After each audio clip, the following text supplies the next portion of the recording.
Okay, so here we're going to look at some of the notation around normal distribution. Here is the way it may be stated in an exam situation. So you have this x, this squiggle, n, and so on and so forth. Well, you should recognize these. That's the mean. And this is the standard deviation, so mean and standard deviation. Right, now what this x represents, that represents your continuous variable, so that could be your height, as we talked about in the last example, height or weight, or whatever it is that whatever your data is measuring, basically. So that's your variable here. And the n stands for the fact that it's normally distributed with these two parameters. So your height or your weight or whatever is normally distributed with the mean, and that's that value, and with the standard deviation, and this is the value here. Okay, sorry, standard deviation squared, which is the variance. That's the variance, remember? Standard deviation squared. Right, so here's an example of what you may have to do. So this variable, whatever it is, height and so on and so forth, is normally distributed with the mean of 16 and standard deviation is 3. Okay, not 3 squared, that's the variance. Okay, sigma squared is the variance. Standard deviation is just this part here, so that's 3.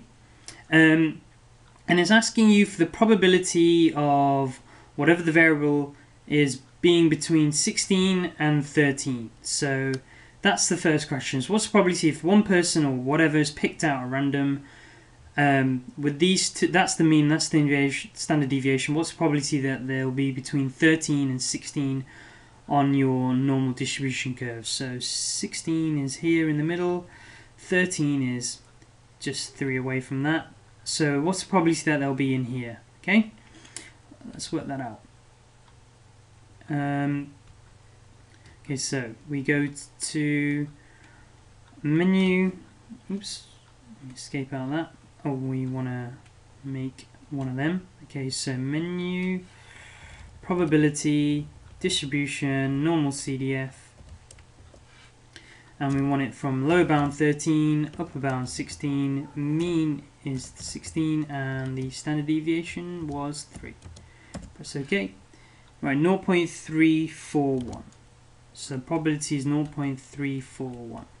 Right, but I wanted to look at this particular question in detail. So what's the probability that whatever it is, height, whatever it is, less than or equal to 13, so 13 and below.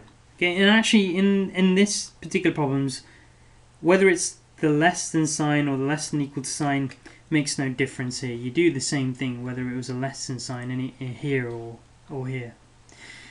So less than or equal to 13.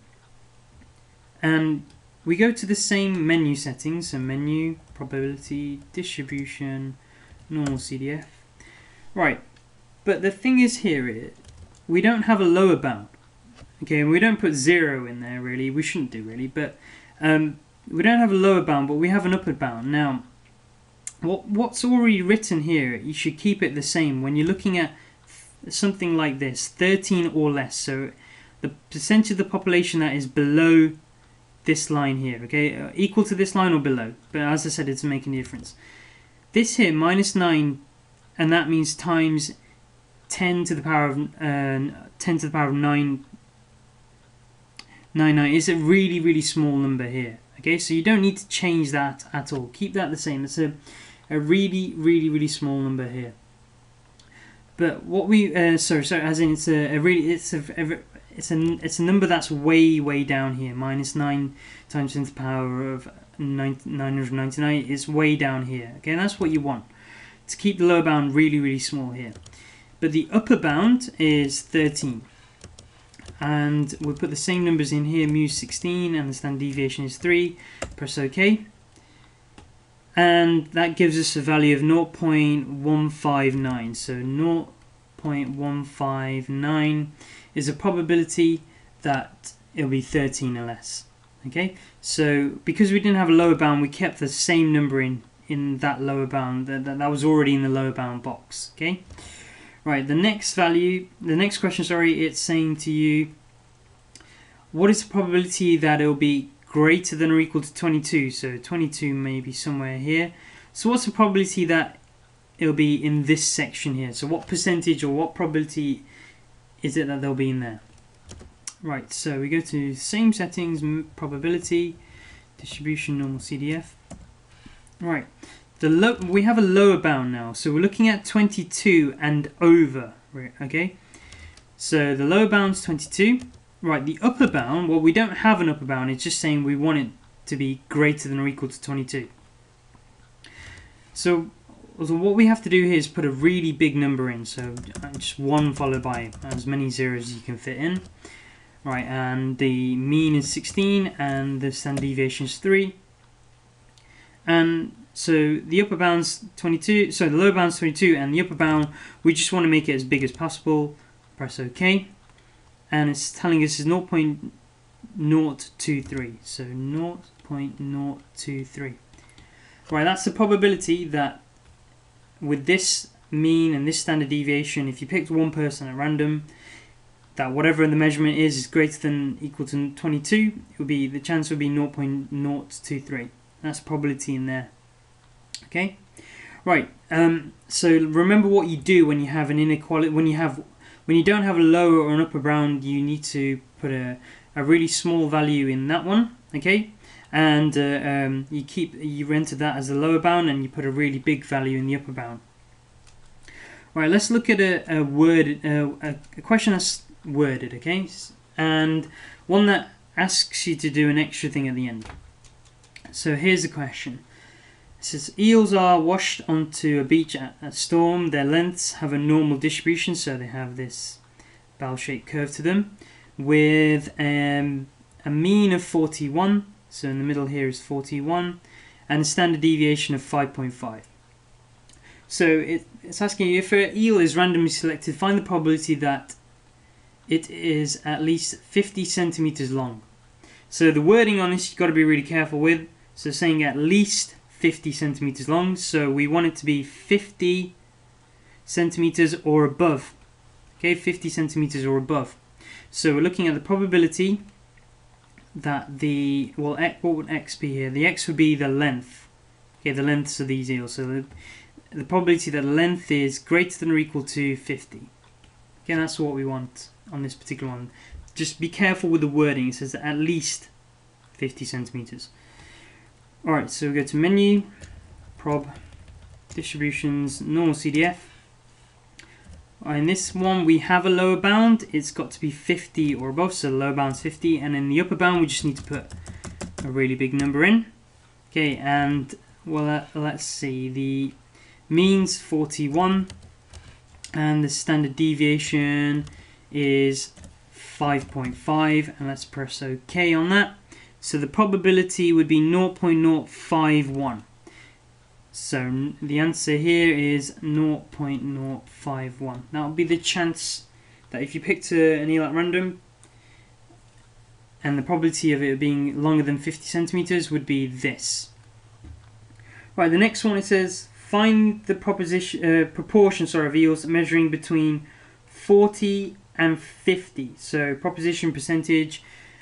It wants the probability of the length to be less than or equal to 50, but greater than or equal to 40. So between those two. So we've got a lower and upper bound here. Right, so let's work that out. Probability, distributions, normal CDF. Right, we want the lower bound to be 40, the upper bound to 50, and mean was 41, and the standard deviation was 5.5. Press OK. So what do we have? 0.521. The answer to that, 0.521. That's probably, well, actually no, it says proportion, right? So we need to convert that to a percentage. We'll times that by 152.1%. So 52.1% are between 40 and 50. Okay, that's proportion in there.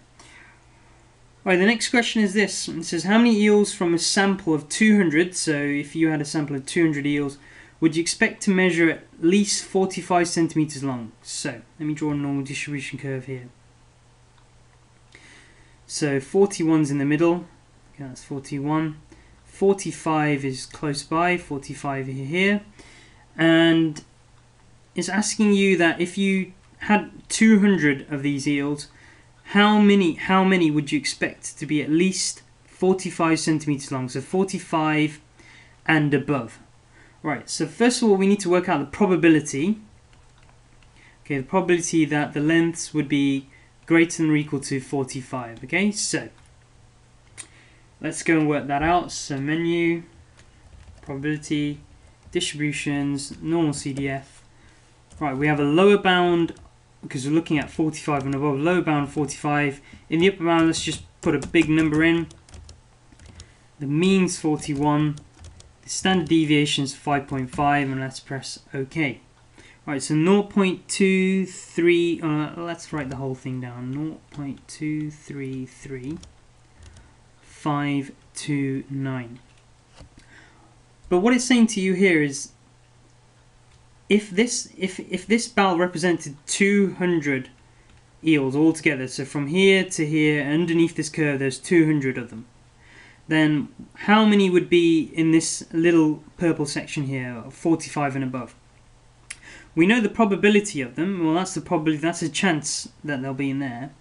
But to work out how many that actually is, well, we just need to do a simple calculation. We just need to do 200 times that 0.233529.